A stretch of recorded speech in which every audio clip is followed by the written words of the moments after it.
déjà le violoncelle qui fait partie de l'orchestre, donc j'ai fait beaucoup d'orchestres. Donc ça, voilà, j'ai eu un grand chef d'orchestre à l'époque où j'étais étudiant qui s'appelait Jean-Marc Rochereau, qui m'a donné cet amour pour l'orchestre lorsque j'étais voilà, étudiant dans l'orchestre. Et voilà, j'ai voulu toujours, assez vite, je me suis dit toute ma vie, c'est ça que je veux faire, c'est de l'orchestre. Après, venir à la direction, ça a été aussi par le passage de la découverte de l'écriture, de l'analyse harmonique, et du coup d'avoir des envies d'interprétation différentes, des envies de balance différentes. On entend plus cet accord, plus cette voix dans l'orchestre.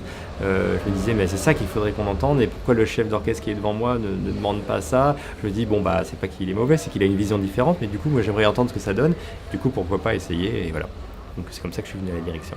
Les critères ont été d'abord le talent, le fait qu'il ait déjà travaillé avec l'orchestre, donc la façon dont il travaillait avec l'orchestre, les relations avec les musiciens, mais avant tout des critères de partage des valeurs de l'orchestre, dont je vous ai parlé, qui sont le partage avec le plus grand nombre, l'ouverture vers de nouveaux publics, la transversalité. Nous sommes très attachés à collaborer avec toutes les structures culturelles de la région, tous les artistes de la région, que ce soit dans le domaine chorégraphique, que ce soit avec les musées, que ce soit avec l'Opéra de Lille, que ce soit avec les centres chorégraphiques, et puis également son ouverture sur l'international, qui nous paraît aussi tout à fait intéressante pour le développement de l'orchestre et son rayonnement.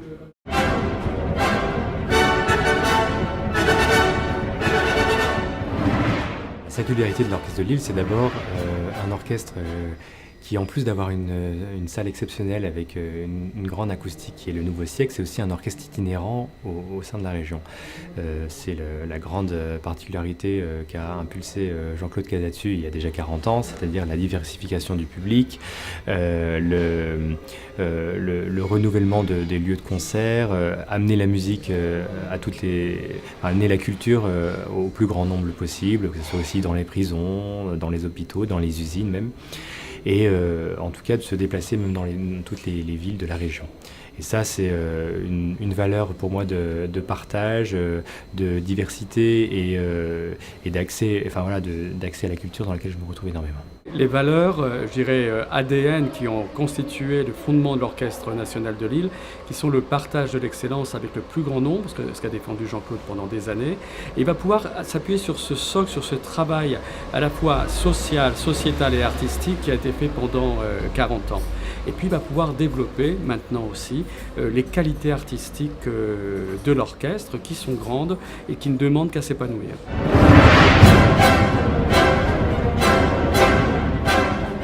D'abord un grand respect de l'autre. Jean-Claude est très attaché au respect de chacun, des plus puissants aux plus démunis.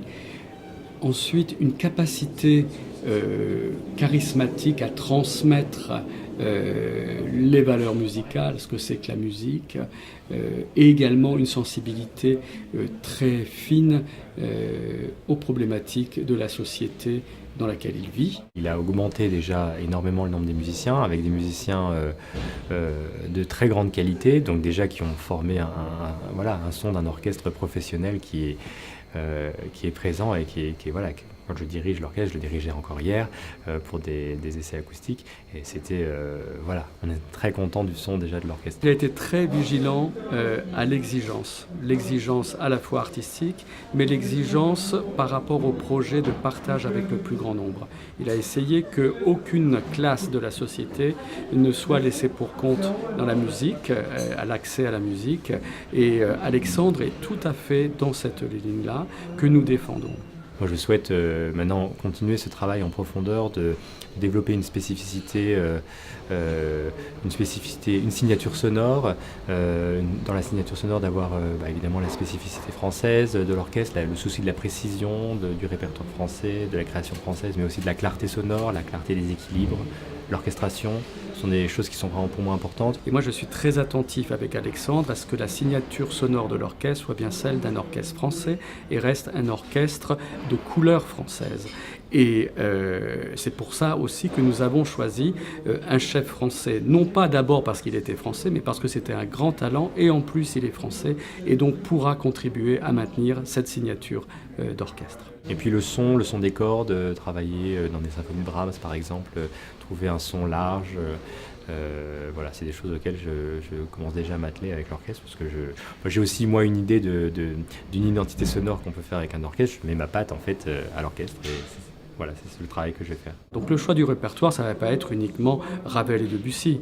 Il veut repartir aussi sur des bases fondamentales des orchestres qui sont Haydn, qui sont Brahms, mais il veut aussi défendre beaucoup le répertoire français pour les couleurs, pour la brillance, pour l'orchestration, et également la musique d'aujourd'hui, la musique contemporaine, qu'il est important de défendre et qui font partie aussi de l'ADN de l'orchestre.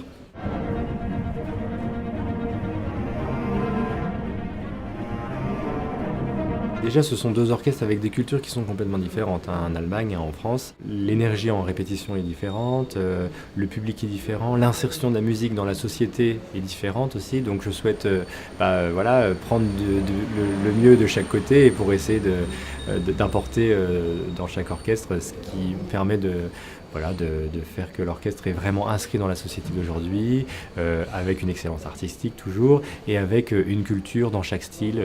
On parlait de signature sonore, et il me semble que la signature sonore d'un orchestre est important, adaptée à chaque style aussi.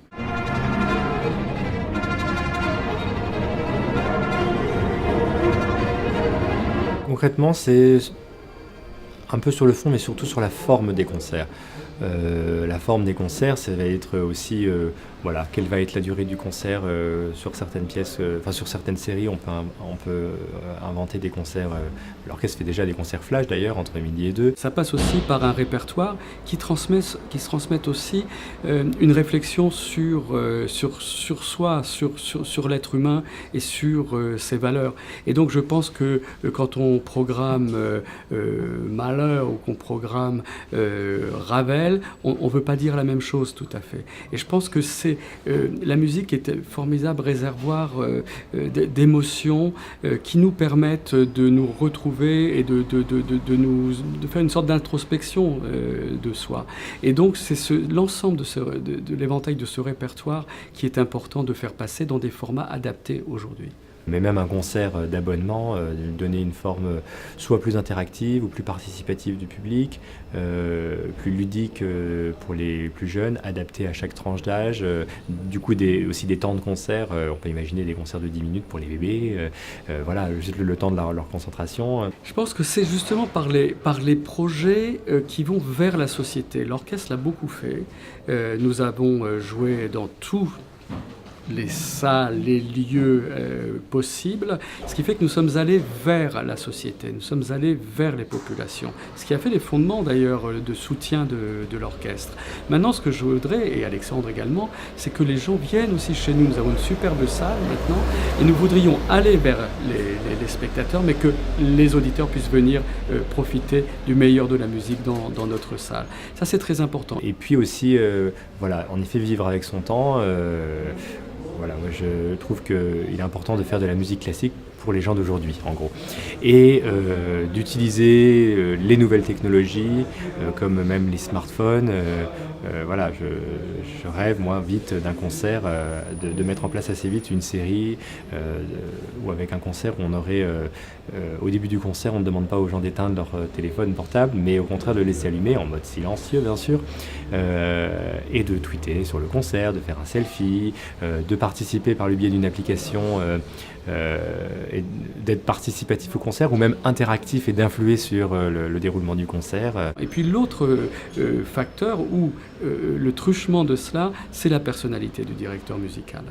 Parce que les gens même qui ne connaissent pas la musique peuvent s'identifier, comme ils l'ont fait avec Jean-Claude Casatu, pourront s'identifier à Alexandre. À chaque fois, on découvre des nouvelles technologies, donc à chaque fois, le but, c'est de s'adapter, de coller le plus possible, toujours au service de la musique, bien sûr, parce que ce qui est quand même important, c'est aussi je parlais d'excellence artistique.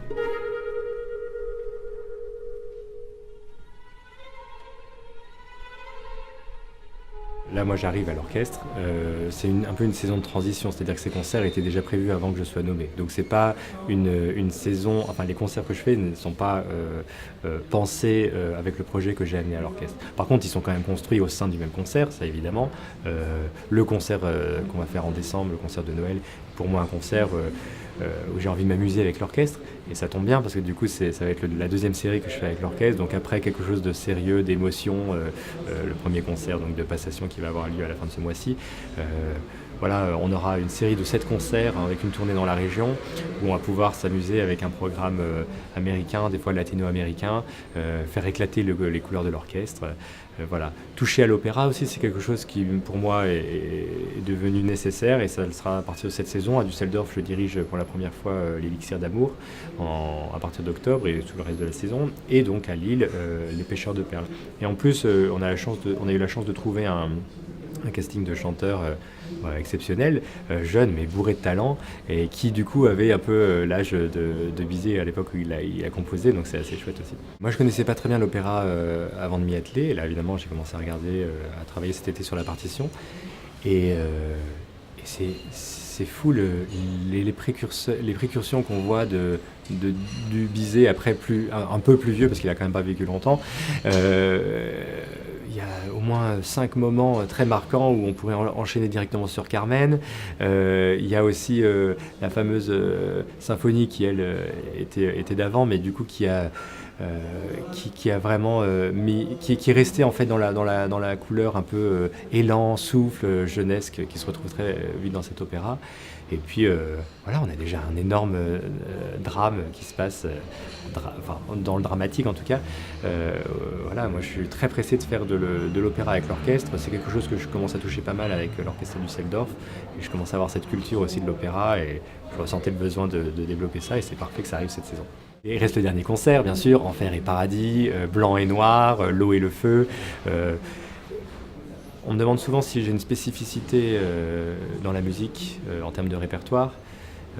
Moi, ce que j'aime, c'est la relation entre les œuvres, les influences qu'ont les œuvres entre les autres, les contrastes, les influences d'ailleurs pas forcément dans la même lignée, mais peut-être en réaction.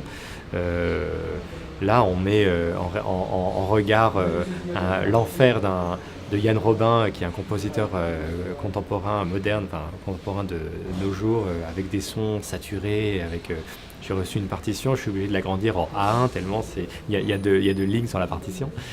Et le paradis de In Paradisium du Requiem de Fauré, voilà. Puis en fait, on aura aussi un autre concert qui du coup a été rajouté depuis que j'ai été directeur musical, où on va emmener l'orchestre en tournée au Royal Concertgebouw avec l'Oiseau de Feu qu'on va faire à la rentrée.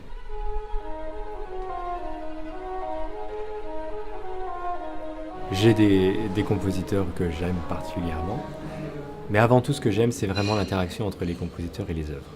Et l'influence que tel compositeur va avoir avec tel compositeur du passé ou aura pour un compositeur de nos jours par exemple. Maintenant évidemment je suis un grand amoureux de Brahms, de Mahler aussi. J'aime particulièrement l'époque du début du XXe siècle avec les compositeurs comme Ravel, Debussy, Stravinsky, Bartók, et cette effervescence qu'il y avait autour de Diaghilev qui faisait des commandes tous les ans, plein de fois par an à plein de compositeurs différents. J'adore aussi faire des concerts en formation un peu plus réduite avec Haydn, Mozart, Beethoven, tout ce répertoire classique qui est bouillonnant de vitalité, de spontanéité et qui est pour moi vraiment le live en fait. Pour moi, ce qui importe, c'est de faire partie pas de la création, de la promotion de la musique d'aujourd'hui. Alors de la création bien sûr, mais ça, voilà, c'est pas nouveau et il y a beaucoup de personnes qui s'y attellent. Mais moi, ce qui m'intéresse aussi, c'est la pérennité des œuvres et de pouvoir rejouer les œuvres, parce que souvent on fait une création, puis après les œuvres sont mises dans un placard et on les retrouve pas. Donc d'un orchestre à l'autre, d'amener dans son sac, entre guillemets, une œuvre qu'on a fait dans un autre orchestre, une œuvre moderne, ça c'est vraiment quelque chose que je fais. D'ailleurs déjà entre Lille et Düsseldorf, et on va faire aussi des créations comme ça, des commandes. Maintenant, oui, en termes de goût, j'affectionne particulièrement la musique de Thierry Esquèche, qui en plus avait été mon prof, et du coup, voilà, j'aime vraiment sa musique. Au-delà même du style, pour l'inventivité et l'ingéniosité de son écriture qui fait qu'elle est en général énormément aimée du public et surtout adorée des musiciens qui la jouent. Pour plusieurs raisons, parce que les musiciens comprennent très facilement la structure, l'analyse est des fois directe sur certains passages, pas évidemment sur tout, mais voilà, mais également sur la difficulté toujours poussée à l'extrême d'exécution de ces œuvres qui relève des fois de la virtuosité, mais en restant dans la limite du possible. Et là, je crois que tous les musiciens des orchestres avec qui j'ai joué ça se sont tous rendus compte que, bon, c'est possible, on va le faire, allez, on y va. Évidemment, bon, quand j'étais jeune, j'adorais Bernstein parce que j'imaginais qu'il pouvait être comme ça, mais en même temps, je ne l'ai pas connu. Et moi, ce qui m'intéresse, c'est de connaître les gens. Je suis plus dans le dialogue et dans la relation avec les gens. Et donc, ce sont les chefs d'orchestre que j'ai connus qui m'ont marqué. Qui m'ont marqué parce qu'ils ont partagé, pas parce qu'ils m'ont aidé ou parce qu'ils m'ont... J'ai pas un mentor particulier, mais j'ai beaucoup connu Bernard Haitink, que j'ai adoré de voir répéter, de le voir, sa sincérité envers les musiciens au sein de la répétition. J'ai beaucoup travaillé avec Charles Dutoit aussi, qui m'a partagé... en dehors des anecdotes aussi, une certaine rigueur de la partition, une grande rigueur de la partition d'ailleurs. Et voilà, pour moi, ce sont vraiment les qualités humaines des chefs d'orchestre auxquelles je suis touché.